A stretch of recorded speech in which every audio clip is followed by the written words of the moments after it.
शरीर कभी भी काम करते वक्त थकेगा नहीं। इतनी ऊर्जा तुम्हारे शरीर में बढ़ जाएगी। शरीर की ऊर्जा बढ़ाने के पीछे एक गहरा रहस्य छुपा है। उस रहस्य को जानने के बाद आप कभी भी आलस्य करने के बारे में सोचोगे भी नहीं। तो चलिए उस रहस्य को एक पुरानी प्रसिद्ध रहस्यमयी कहानी के माध्यम से समझे। दोस्तों, अगर हम कोई भी काम करते हैं तो हमें ऊर्जा की बहुत ज्यादा जरूरत होती है। आप महसूस भी किए होंगे कि जब आप बीमार होते हैं तो आपकी ऊर्जा बहुत ही कम हो जाती है और आप चाह करके भी कोई काम नहीं कर पाते हैं। आप दिन रात बिस्तर पर ही लेटे रहते हैं और आपका बिस्तर पर से उठने का मन ही नहीं करता। और अगर आपकी ऊर्जा कम है तो आप पढ़ाई भी करेंगे तो आपको बहुत ही जल्दी नींद भी आ जाएगी। आपका पढ़ने लिखने का मन बिल्कुल भी नहीं करेगा और किसी भी कार्य में भी आपका मन नहीं लगेगा। आपको बहुत ही जल्दी थकावट लग जाएगी। इसलिए शरीर में ऊर्जा का होना बहुत ज्यादा जरूरी होता है। जिस इंसान के शरीर में जितनी अच्छी ऊर्जा होती है वह उतना ही चुस्त, दुरुस्त और फुर्तीला होता है। उसका शरीर उतना ही अच्छे तरीके से काम करता है। लेकिन जिस भी व्यक्ति के अंदर ऊर्जा की कमी रहती है उसका मन बहुत ही निराश और हताश रहता है। वह चिंताओं में डूबा रहता है। उसका कोई भी काम करने का मन ही नहीं करता और उसे तमाम तरह की बीमारियां जकड़ लेती हैं। इसलिए शरीर में ऊर्जा का होना अति आवश्यक है। मित्रों, आज के इस वीडियो में हम ऊर्जा बढ़ाने के तरीकों को मैं आपको बताऊंगा, जिसे समझ लेने के बाद आप खुद अपने अंदर की ऊर्जा को बढ़ा सकेंगे और खुद आप तरोताजा महसूस करेंगे। आपके शरीर के अंदर फुर्ती आ जाएगी। तो मित्रों, इस वीडियो को छोड़ करके कहीं जाइएगा। मित्रों, प्राचीन समय में नर्मदा नदी के किनारे बस एक आश्रम में रोज की तरह गुरु अपने शिष्यों को तरह तरह की विद्या ये सिखाया करते थे। कुंडलिनी योग से लेकर के ध्यान करने तक वह सारी विद्याएं अपने शिष्यों को सिखाया करते थे। उन्हीं शिष्यों में एक निर्मल नाम का एक शिष्य था जिसका व्यवहार अन्य शिष्यों से बिल्कुल अलग था। उसके शरीर में ऊर्जा रहती ही नहीं थी। वह हर समय थका थका सा रहता था। एक बार की बात है, गुरु रोज की तरह अपने शिष्यों को ध्यान का उपदेश दे रहे थे। उपदेश के बीच में ही निर्मल को नींद आ गई और गुरु की नजर अचानक निर्मल पर पड़ गई। फिर गुरु को गुस्सा भी आया। गुरु डांट कर बोलते हैं कि निर्मल, तुमने रात को ठीक से सोया नहीं था क्या, जो तुम्हें अभी इसी वक्त नींद आ रही है। निर्मल घबरा गया और वह तुरंत नींद से जाग गया और फिर कहने लगा कि गुरुवर, माफ कीजिएगा, मैं रात को भी सोता हूँ, फिर भी पता नहीं क्यों मुझे हर समय नींद आती रहती है। ऐसा लगता है कि शरीर में जान ही नहीं है। मैं बहुत जल्दी थक भी जाता हूँ, चाह करके भी मैं कुछ कर नहीं पाता। गुरुवर, मेरा पढ़ाई में भी बिल्कुल मन नहीं लगता। मैं तरह तरह के उपाय भी अपनाता हूँ और फिर भी मैं सफल नहीं हो पाता। हर समय ऐसा लगता है कि हमारे शरीर की ऊर्जा को किसी ने छीन लिया है। गुरु कहते हैं कि निर्मल, तुम बिल्कुल भी घबराओ नहीं। आज तुम्हारे साथ साथ मैं सभी शिष्यों को शरीर की ऊर्जा बढ़ाने के तरीके बता रहा हूँ, जिसे तुम सब ध्यान पूर्वक सुनना। गुरु कहते हैं कि शिष्यों, सिर्फ अच्छा भोजन करने से शरीर में ऊर्जा नहीं बढ़ती। शरीर में ऊर्जा बढ़ाने के कई सारे कारण होते हैं। गुरु कहते हैं कि आश्रम में जो अनाज की खेती होती है, तो क्या वह सिर्फ उसमें पानी डालने से ही अच्छी फसलें तैयार हो जाती हैं क्या? सभी शिष्य कहते हैं कि नहीं गुरुवार, उसमें तो खाद माटी के साथ साथ तमाम चीजें डालनी पड़ती हैं, तब जाकर के फसल अच्छी तैयार होती है। गुरु कहते हैं कि अगर खेतों में पौधों को सिर्फ पानी ही डाला जाए तो क्या फसलों की पैदावार अच्छी होगी? सभी शिष्य कहते हैं कि नहीं गुरुवर, ऐसे में तो फसलें मुरझा जाएंगे। गुरु कहते हैं कि ठीक उसी प्रकार हमारे शरीर की भी हालत होती है। अगर हम सिर्फ खाना ही खाएंगे अच्छा तो भी हमारे शरीर में ऊर्जा नहीं पैदा होगी। अच्छी ऊर्जा पैदा करने के लिए कई सारे तरीके होते हैं। उनमें पहला तरीका है, कम खाने की आदत डालो। गुरु की इस बात को सुनकर के सब आश्चर्यचकित हो जाते हैं कि गुरुवर, अगर हम लोग बहुत कम खाना खाएंगे तो फिर हमारे शरीर में ऊर्जा कहाँ से आएगी? गुरु कहते हैं कि यही तो आज तक तुम सब समझ ही नहीं पाए। लोग सोचते हैं कि ज्यादा खाना खाएंगे तो शरीर में ताकत बढ़ेगी। ऐसा कुछ भी नहीं होता है। आप खाना पर्याप्त मात्रा में लीजिए, बल्कि मैं तो ये कहूंगा कि जितना आपको भूख है उसे थोड़ा कम ही खाइए। इससे क्या होगा कि जो आपकी शरीर की प्राण ऊर्जा है वह भोजन को जल्दी से पचा देगी और जो बाकी ऊर्जा बचेगी वह आपके शरीर की टूटी फूटी कोशिकाओं की मरम्मत करने में मदद करेगी। इससे आपके शरीर की प्राण ऊर्जा को आपके शरीर की देखरेख करने के लिए बहुत समय मिल जाएगा। और आप जब खाना पर्याप्त मात्रा में लेते हैं, बहुत ज्यादा खाना नहीं खाते हैं, तो आपका शरीर हल्का रहता है। और जब आपका शरीर हल्का रहेगा, खाना बहुत अच्छे तरीके से पच जाएगा, तो बाकी लोगों की तुलना में आप बहुत हल्का और ऊर्जावान महसूस करेंगे। गुरु कहते हैं कि जो लोग ज्यादा खाना खाते हैं, उनके शरीर की सारी ऊर्जा सिर्फ खाने को ही पचाने में लग जाती है और कई घंटों तक तो उनका खाना पचता ही रहता है और ठीक से उनका पाचन भी नहीं हो पाता। पेट उनका भारी भारी सा रहता है। लेकिन जो व्यक्ति कम खाते हैं, उनका पाचन बहुत ही जल्दी हो जाता है और फिर बचे हुई प्राण ऊर्जा शरीर की टूटी फूटी कोशिकाओं की मरम्मत करती रहती है। ऐसे लोग बहुत ही ऊर्जावान महसूस करते हैं। तुमने अजगर को तो देखा ही होगा। अजगर खाना खाने के बाद कई घंटों तक, या यूं कहे कि कई दिनों तक यूं ही अस्वस्थ पड़ा रहता है। उसके शरीर की फुर्ती ही चली जाती है। ऐसे ही हम सबके साथ होता है। अगर हम ज्यादा खाना खाएंगे तो हमारे शरीर की सारी प्राण ऊर्जा खाने के ऊपर लग जाएगी। पूरे दिन रात सिर्फ उस खाने को पचाने में लगी रहेगी। लेकिन अगर हम खाना पर्याप्त मात्रा में खाते हैं या जितना हमारी भूख है उससे कम खाते हैं, तो हमारे शरीर की बची हुई प्राण ऊर्जा हमारे शरीर की टूटी फूटी कोशिकाओं की मरम्मत करने में लग जाती है। गुरु कहते हैं कि पहले तो तुम सब यह करो कि जितना तुम्हें भूख है उससे थोड़ा कम खाओ और आज से ही इस रहस्यमयी तरीके को अपनाना शुरू कर दो। इसका असर तुम्हें 1 हफ्ते में दिखने लगेगा। गुरु कहते हैं कि दूसरी बात जो तुम सबको याद रखनी है हमेशा ऊर्जावान बने रहने के लिए, वह यह है कि पौष्टिक भोजन खाओ। गुरु कहते हैं कि अधिकतर लोग तो सिर्फ पेट भरने के लिए खाना खाते हैं। उन्हें लगता है कि उनका पेट बस भर जाए तो सब ठीक हो जाएगा। तो ऐसा बिल्कुल भी नहीं होता है। आपके शरीर को विभिन्न प्रकार के विटामिन्स की जरूरत होती है। अगर आपके शरीर को पर्याप्त मात्रा में विटामिन्स नहीं मिलेगा तो धीरे धीरे आपका शरीर कमजोर पड़ने लगेगा। मान लीजिए कि आपके शरीर में विटामिन ए की कमी रहती है तो आपको रतौंधी रोग हो सकता है। अगर आप अपने खाने में कैल्शियम की मात्रा नहीं लेते हैं तो इससे आपकी हड्डियां कमजोर हो जाएंगी और उनमें दर्द भी हो सकता है। हड्डियों को मजबूत करने के लिए सबसे अच्छा तरीका है कि आप दूध का सेवन करें और आप थोड़ा समय धूप में जरूर बिताएं। इससे क्या होगा कि विटामिन डी धूप में त्वचा के नीचे पर्याप्त मात्रा में बन जाएगी। सूर्य के प्रकाश में ही विटामिन डी का निर्माण होता है और उसका निर्माण आपकी त्वचा के नीचे होता है, जो आपके शरीर की हड्डियों को मजबूत बनाने में अति आवश्यक होता है। इससे आपकी त्वचा की चमक भी बढ़ती है और आप तंदुरुस्त भी रहेंगे। गुरु कहते हैं कि खाने में अच्छा और पौष्टिक भोजन लो और जितना ज्यादा हो सके प्राकृतिक भोजन खाओ, उससे तुम्हारा मन शांत रहेगा। गुरु कहते हैं कि शिष्य हमेशा ऊर्जावान बने रहने का तीसरा तरीका है व्यायाम करने की और ध्यान करने की आदत डालो।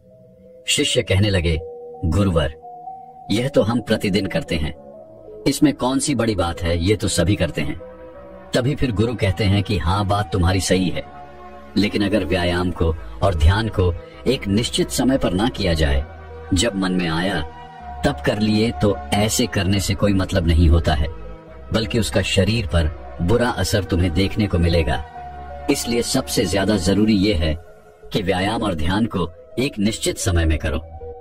गुरु कहते हैं कि व्यायाम शुरू करो, फिर होगा क्या कि तुम्हारे शरीर की ऊर्जा बढ़ने लगेगी और तुम्हारे शरीर में पूर्ति भी आने लगेगी, क्योंकि व्यायाम करने से शरीर के सभी अंग मजबूत होते हैं और उनके कार्य करने की क्षमता भी बढ़ती है। तो इससे तुम दिन में काफी समय तक ऊर्जा से भरे रहोगे, ऊर्जावान महसूस करोगे। जब धीरे धीरे ऊर्जा घटने लगेगी तो फिर अगला दिन आ जाएगा, तो तुम अगले दिन ठीक उसी समय पर व्यायाम करना। तुम्हारा शरीर ऊर्जा से भरा रहेगा, लेकिन सबसे ज्यादा जरूरी यह है कि व्यायाम और ध्यान को एक निश्चित समय पर करना, तभी इसका प्रभाव तुम्हें देखने को मिलेगा। और प्रतिदिन तुम सुबह और रात को जब सोने जाओ तो ध्यान में लीन हो जाओ। ध्यान की क्रिया अच्छे तरीके से चलेगी।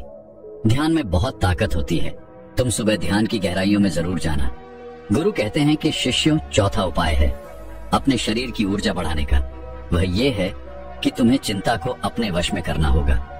गुरु कहते हैं कि शिष्यों, अभी तुम सब बच्चे हो, अभी तुम सबको उतनी फिक्र नहीं है, लेकिन जब तुम धीरे धीरे बड़े होने लगोगे तो तुम्हारे ऊपर भी जिम्मेदारियों का बोझ आएगा, तो तुम्हारे ऊपर तमाम कामों का बोझ रहेगा। मैं ये नहीं कह रहा हूं कि तुम चिंता से हमेशा के लिए मुक्त हो सकते हो, लेकिन हाँ, अगर तुम समझकर चलो कि चिंता को कैसे रोका जाए, उसे कैसे अपने से दूर रखना है, उसे खुद पर हावी नहीं होने देना है, तो तुम बहुत ही समझदार व्यक्ति कहलाओगे। क्योंकि चिंता ही एक ऐसी बीमारी है जो तुम्हारे शरीर को हर वक्त जलाती रहती है। जो व्यक्ति जितना गहराई से और जितना अंदर से चिंता करता है, वह बहुत ही ज्यादा परेशान रहता है। उसके शरीर की ऊर्जा को चिंता खुद छीन लेती है, और जिसके जीवन में चिंता ज्यादा है, वह मानसिक रूप से भी बीमार रहता है। इसलिए तुम सबको चिंता पर काबू पाना होगा। चिंता करने से ना तो हमारा भविष्य बदलता है और ना ही हमारा भूतकाल। चिंता सिर्फ और सिर्फ हमारे शरीर को हमसे छीन ले जाती है, हमारे सुख चैन को हमसे छीन ले जाती है। इसलिए जिस चीज को लेकर तुम्हें चिंता हो रही है, एक बार गौर से ध्यान में बैठकर कि उसे देखने की कोशिश करो कि क्या वाकई में वह बात चिंता करने लायक है कि या नहीं। तब तुम पाओगे कि तुम सतर्क से 80% तो चिंता बेफजूल की बातों को लेकर के सोच रहे हो, जिनका कि वास्तव में कोई मतलब नहीं है। जिस भी बात को तुम जितना ज्यादा पकड़ कर रखोगे, वह बात तुम्हें बहुत ही ज्यादा सताएगी। इसलिए जो हो रहा है उसे होने दो, क्योंकि अगर तुम्हारा शरीर स्वस्थ रहेगा, तुम ऊर्जावान बने रहोगे, तो तुम चिंता से भी निपट लोगे। इसीलिए शिष्यों, अगर तुम्हें ऊर्जावान बने रहना है तो चिंता को अपने काबू में करना होगा, और इसके लिए आप प्रतिदिन ध्यान और व्यायाम की क्रिया जरूर शुरू करो। गुरु कहते हैं कि हमेशा ऊर्जावान बने रहने का 5वां नियम है, समय की गति के अनुसार चलो। शिष्य कहते हैं कि गुरुवर, ये बात कुछ ज्यादा समझ में नहीं आ रही है कि समय की गति के अनुसार क्या होता है। गुरु कहते हैं कि जब सुबह होती है तो चिड़िया चहचहाने लगती हैं, पौधों के फूल खिल जाते हैं, पत्तियां हरी भरी हो जाती हैं, वह भी सूर्य के प्रकाश में अपने भोजन का निर्माण करने लगती हैं, कलियां भी खिलने लगती हैं और चारों तरफ पेड़ पौधे ऊर्जा से भर जाते हैं। इसी प्रकार तुम्हारा शरीर भी होता है। अगर सूर्य निकलने से पहले तुम नहीं उठते हो बिस्तर से, तो तुम्हारे शरीर की ऊर्जा कम होने लगती है। प्रकृति के साथ खुद को तालमेल बनाकर चलो। जब सूर्य उगता है, उससे पहले तुम सब अपने बिस्तर से उठ जाओ, और जब सूर्य अस्त होने लगता है तो उस समय भी तुम सब सोने चले जाओ। अगर तुम सब सही काम को सही समय पर करते हो तो तुम्हारा शरीर हमेशा ऊर्जावान बना रहेगा। जो व्यक्ति आलसी होता है, सूर्य निकलने के बाद उठता है और रात भर जागता रहता है, दिन में सोता रहता है, तो उसके शरीर की ऊर्जा क्षीण होने लगती है। क्योंकि अगर तुम प्रकृति के साथ खुद का तालमेल बैठाकर नहीं चलोगे तो तुम्हारे शरीर की ऊर्जा कम होने लगेगी। इसलिए अपने सभी कार्यों को समय के अनुसार करो।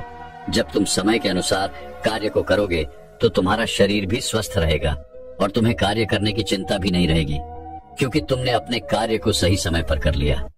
कुछ लोगों को नींद रात में इसलिए नहीं आती है क्योंकि एक तो चिंता उन्हें बहुत सताती रहती है, और दूसरी बात यह है कि वह समय के अनुसार चलते भी नहीं। इसलिए अगर तुम्हें लंबी जिंदगी जीनी है तो अपने कार्यों को समय के अनुसार करो। गुरु कहते हैं कि हमेशा ऊर्जावान बने रहने का 6वां नियम है, खुद पर ध्यान दो। गुरु कहते हैं कि यह बहुत ही शक्तिशाली नियम है। खुद पर ध्यान देने का मतलब यह है कि तुम सब खुद से खुद को प्यार करो, खुद के लिए अच्छा सोचो। कई बार होता है कि कुछ लोग दूसरों की जिंदगी से बहुत ही ज्यादा निराश रहते हैं। अगर कोई दूसरा विकास कर रहा है तो उससे बहुत ही ज्यादा परेशान रहते हैं। उसे उनके अंदर जलन की भावना उत्पन्न होने लगती है, तो धीरे धीरे उसका शरीर ऊर्जा से क्षीण होने लगता है। इसीलिए दूसरों पर ध्यान देने की बजाय खुद पर ध्यान दो, खुद को बेहतर बनाने में लग जाओ। जब तुम पूरी ऊर्जा के साथ खुद को बेहतर बनाने में लगोगे तो तुम्हारे कार्य जरूर सफल होंगे। वह व्यक्ति अपने जीवन में कभी भी सफल नहीं हो पाता जो हर समय दूसरों के बारे में सोचता रहता है, दूसरों की बुराई के बारे में सोचता रहता है, दूसरों से जलन की भावना रखता है। उस व्यक्ति की ऊर्जा कभी भी अच्छी नहीं रहती। लेकिन वहीं पर जो व्यक्ति अपने बारे में अच्छा सोचता है और दूसरों के भी बारे में अच्छा सोचता है, तो उसकी ऊर्जा हमेशा बनी रहती है। इसलिए अपनी ऊर्जा को अगर बढ़ाना है तो खुद के बारे में अच्छा सोचो और खुद से बहुत प्यार करो। जब कोई इंसान किसी दूसरे व्यक्ति से जलता रहता है तो उसके हार्मोन्स नकारात्मक होने लगते हैं, और अच्छे हार्मोन्स कभी भी उसके शरीर से स्रावित ही नहीं हो पाते, जिससे उसकी ऊर्जा कम होने लगती है। लेकिन वहीं पर जो व्यक्ति अच्छा सोचता है पॉजिटिव रहता है तो उसके शरीर के सभी हार्मोन्स सकारात्मक स्तर कैसे निकलते रहते हैं, जिससे उसके शरीर में ऊर्जा बनी रहती है। गुरु कहते हैं कि हमेशा ऊर्जावान बने रहने का 7वां नियम है सकारात्मक रहें। कैसी भी सिचुएशन तुम्हारी जिंदगी में आ जाए, तुम्हें हमेशा सकारात्मक बने रहना होगा। जो व्यक्ति जितना ज्यादा सकारात्मक होता है, उसकी सोच उतनी ही ज्यादा सकारात्मक होती है। वह उतना ही अच्छे तरीके से परेशानियों से निपट सकता है। लेकिन जिसके दिमाग में हमेशा नकारात्मक बातें ही भरी रहती हैं, वह नकारात्मक बातें ही सोचता रहता है, तो उसकी ऊर्जा लगातार नीचे की तरफ बहती रहती है, जिससे उसके शरीर की ऊर्जा धीरे धीरे क्षीण होने लगती है। लेकिन जिस भी व्यक्ति के अंदर सकारात्मक भावनाएं पैदा होती हैं, सकारात्मक बातें वह सोचता है, तो उसके अंदर की ऊर्जा ऊपर की तरफ बहती है। और जब ऊर्जा ऊपर की तरफ बहती है तो वह किसी भी कार्य पर, किसी भी तत्व पर बहुत ही अच्छे तरीके से सोच पाता है। और जब वह किसी कार्य को करता है तो उसमें वह सफल जरूर होता है। इसीलिए शिष्यों हमेशा सकारात्मक बने रहना बहुत ज्यादा जरूरी होता है। जरूरी नहीं कि हर पल आप सकारात्मक ही रहे, लेकिन अगर आपकी सोच सकारात्मक है तो आप तमाम तरह की मुश्किलों से पार जा सकते हैं, मुश्किलों को अपनी जिंदगी से हरा सकते हैं। इसीलिए सकारात्मक सोच के साथ आगे बढ़ने का प्रयास जरूर करो। गुरु कहते हैं कि शिष्यों, ये 7 नियम अगर तुम सब अपना लेते हो तो तुम्हारे शरीर की ऊर्जा कभी भी कम नहीं होगी। हमेशा तुम ऊर्जावान बने रहोगे और निर्मल। तुम तो मेरी ये 7 बातें आज से ही अपनाना शुरू करो और अभी से, ताकि तुम्हारे शरीर की ऊर्जा ऊपर की तरफ बहे और तुम सकारात्मक सोच सको। हर पल तुम्हें नींद नहीं आएगी और तुम्हारा शरीर ऊर्जा से भरा रहेगा। गुरु ये 7 नियम बता करके शांत हो जाते हैं।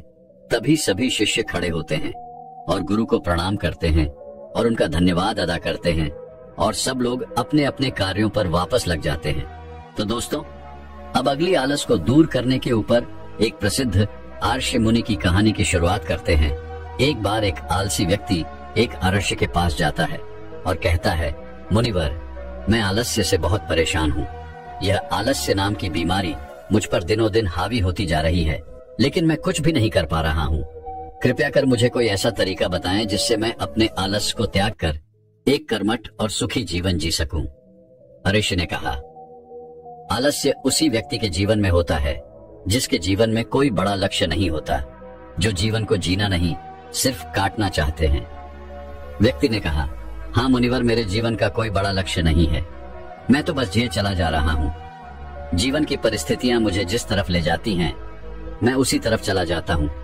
लेकिन मुनिवर, आप मुझे वह तरीका बताएं जिससे मैं अपने आलस्य से छुटकारा पा सकूं।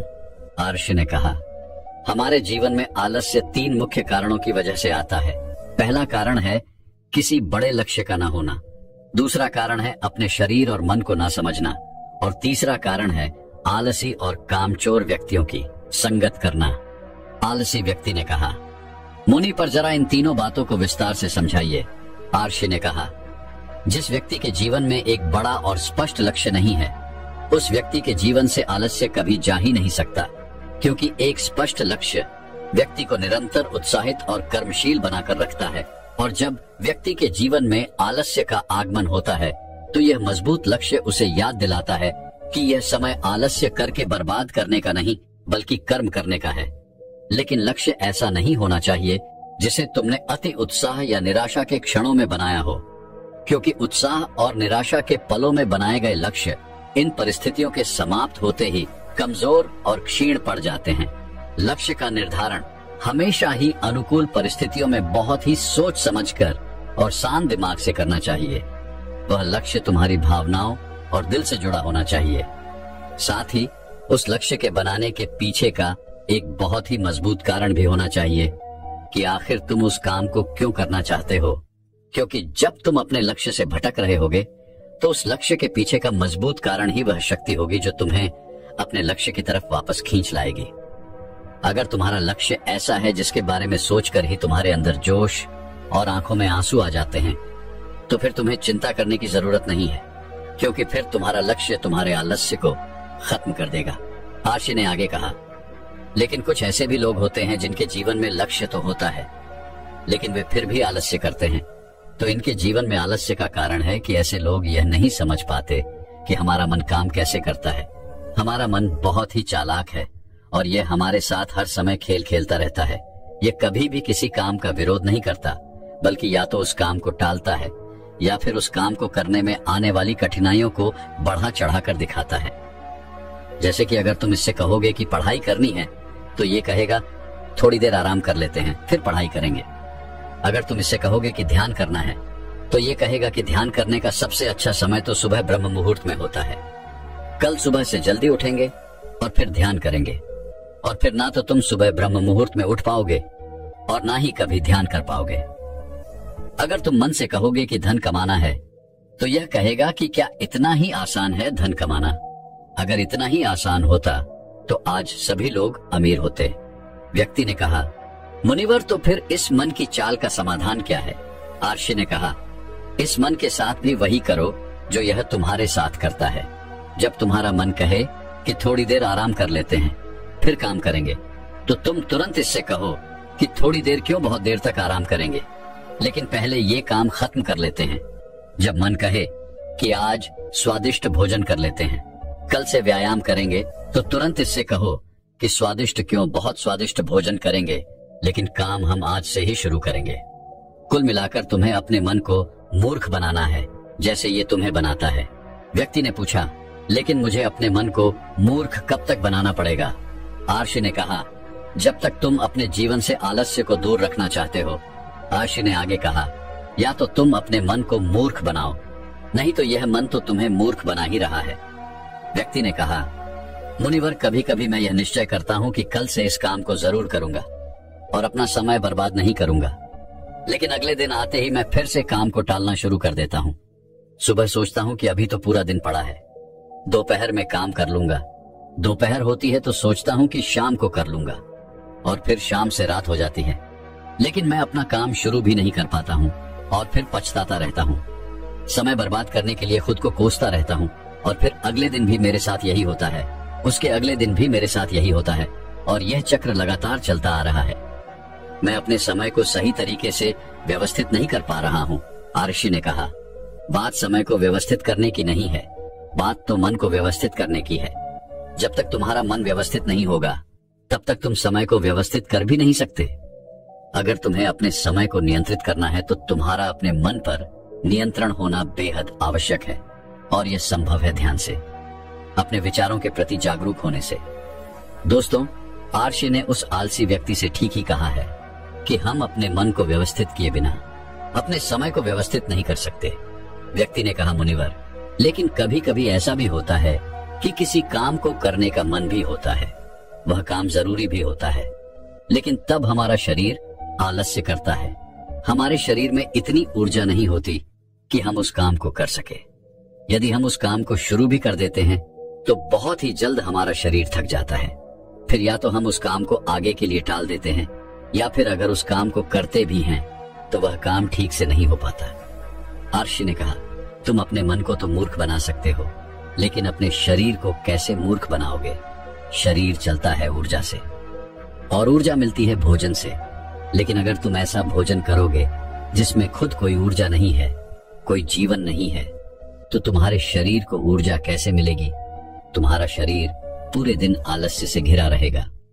ऊर्जा रहित भोजन से मेरा आशय ऐसे भोजन से है जो हम सिर्फ स्वाद के लिए खाते हैं, जिसे ग्रहण करने से हमारे शरीर का संपूर्ण विकास नहीं होता।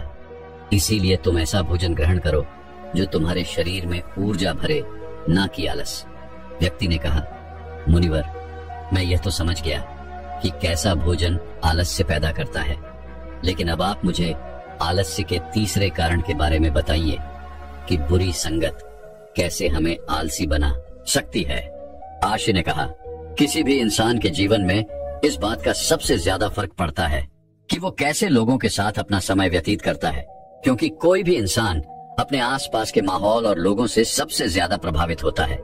इसीलिए तुम्हें इस बात का ध्यान रखना बहुत जरूरी है कि कहीं तुम्हारे मित्र आलसी स्वभाव के तो नहीं हैं, कहीं वो काम को टालने की आदत से ग्रसित तो नहीं है, क्योंकि अगर ऐसा है तो आज नहीं तो कल तुम भी आलसी बन ही जाओगे, तुम भी काम को टालना सीख ही जाओगे। क्योंकि बुरी आदतें अच्छी आदतों की तुलना में ज्यादा आसानी से लोगों को अपनी ओर आकर्षित करती हैं और फिर लोग इन बुरी आदतों के गुलाम बन जाते हैं। इसीलिए तुम्हें अपने आसपास के लोगों के आलसी स्वभाव के प्रति भी जागरूक रहना पड़ेगा और ऐसे लोगों का साथ छोड़ना पड़ेगा जो स्वभाव से आलसी हैं। अगर आलसी लोगों की संगत करोगे तो आलसी ही बनोगे, ऊर्जावान लोगों की संगत करोगे तो ऊर्जावान बनोगे और ये निर्णय पूरी तरह से तुम्हारे हाथों में है। इसीलिए कर्मठ और ऊर्जावान लोगों के साथ रहो और अगर तुम्हारे आसपास ऐसे लोग नहीं हैं तो अकेले रहने की आदत डाल लो। व्यक्ति ने कहा, गुरुवर, लेकिन मैं शुरुआत कहाँ से करूं? आर्ष ने कहा, शुरुआत करो एक स्पष्ट और मजबूत लक्ष्य को बनाने के साथ, जिसके बनाने के पीछे का एक मजबूत कारण भी होना चाहिए।